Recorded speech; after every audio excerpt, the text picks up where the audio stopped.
সার ওষুধের দামটা যদি সরকার একটু কমাইতো তাহলে এবার আমরা বেশি বেশি করে ধান খেত করতে পারতাম, অনেক লাভবান হইতে পারতাম, আমাকে বিদেশ থেকে ধান চালিয়ে আমদানি করা লাগতো না। তো আমাদের এই চকে এবার প্রথম থেকে ধান খুব সুন্দরই হয়েছিল, কিন্তু মাঝখানে ধান ফোলার সময় এসে কারেন্ট পক্ষীর আক্রমণে যে ভুঁইতে ধান হয় 25 থেকে 27 মন, তো সেই ভুঁইতে কারেন্ট পক্ষীর আক্রমণে আমাদের ধান হয়েছে 11 থেকে 10 মন।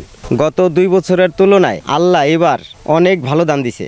তাই গতবার যে ভুঁইতে আমার 15 মন ধান হয়েছিল সেই ভুঁইতে এবার প্রায় আমি 20-22 মন ধান পাইছি। তো বাজার দরটাও ভালো আছে, এরকম হলে আমরা মোটামুটি কৃষক ভালো থাকতে পারবো।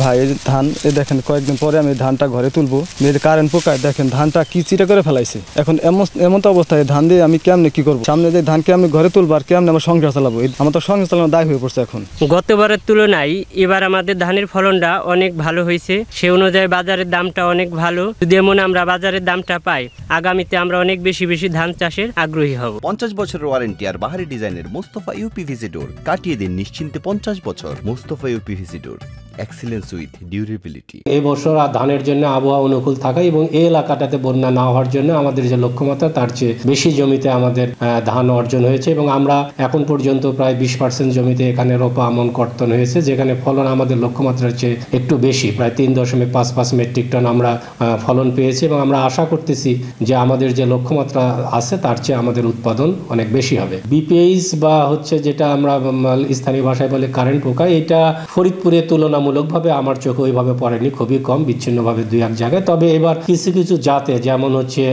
বিরিধান 87, তারপরে হচ্ছে বিনা 17 এবং বিরিধান 49, এই জাতগুলিতে কিছু কিছু ফলস মার্ট বা স্থানীয় ভাষায় লক্ষ্মীর গু বলে, এইটির কিছু জায়গায় প্রাদুর্ভাব ছিল এবং আমরা কৃষকদেরকে আগামীতে এই জাতগুলি চাষ করার সময় তার পূর্বে বীজগুলিকে শোধন করে রোপণের জন্য কৃষকদেরকে এখন থেকেই পরামর্শ প্রদান করছি।